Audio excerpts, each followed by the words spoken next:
আলাইকুম।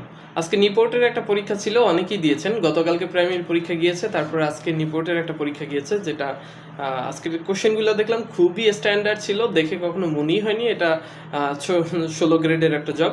দেখে question pattern দেখে মনে হয়েছে এটা 11 বা 12 গ্রেডের একটা জব হবে।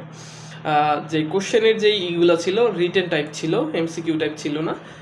বাংলা অংশ থেকে আসছিল এক কথায় প্রকাশ করুন, তারপরে কারক বিভক্তি নির্ণয় করুন, এরপরে হলো গিয়ে ইংলিশের অপশন থেকে আসছিল, প্রিপোজিশন আসছিল, তারপরে হলো গিয়ে ফিল ইন দ্য গ্যাপস আসছিল, এরপরে হলো গিয়ে কিছু এলোমেলো ওয়ার্ড দেওয়া ছিল, সেগুলো দিয়ে শব্দ তৈরি করতে, মানে কারেক্ট শব্দ কারেক্ট ওয়ার্ড তৈরি করার জন্য করা হয়েছিল, নির্দেশনা দেওয়া হয়েছিল।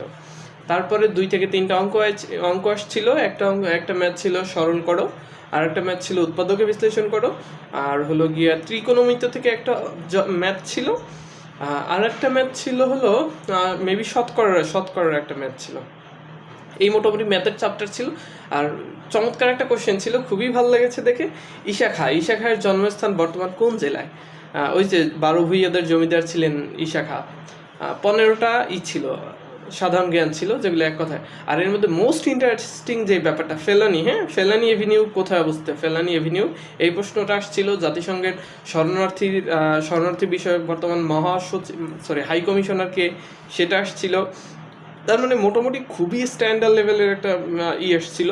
যদিও মানে টপিকগুলো এভাবে ছিল, বাট ভিতরের যে অংশগুলো ছিল, মনে করেন প্রবেশ করার ইচ্ছা এক কথায় প্রকাশ করো, তারপর হলো গিয়ে এভাবে আরও কিছু, মানে খুবই একেবারে সহজ আসে নাই, আবার খুবই যে হাই লেভেলের কঠিন এমন না, বাট বেশ স্ট্যান্ডার্ড একটা প্রশ্ন আসছিল, যেখানে মনে হয়েছে যে আসলে 11-12 গ্রেডের একটা জবের চাকরি। বাট আলটিমেটলি এটা একটা 16 গ্রেডের চাকরি জবের কোশ্চেন ছিল।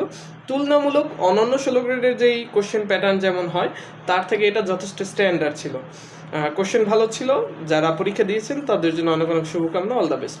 আর সেখানে কোশ্চেনের যে কনফিউশনাল যে পার্টগুলো ছিল, আর হলো গিয়ে যেই জটিল বা অথবা নতুন কোশ্চেনগুলো ছিল, সেগুলো আপনাদের সাথে শেয়ার করবো, যেগুলো আসার মতো অন্যান্য পরীক্ষায়। Thank you so much. আমাদের সাথেই থাকুন, পরবর্তী ভিডিওটায় আমি চেষ্টা করবো সেগুলো নিয়ে কথা বলার জন্য। Thank you.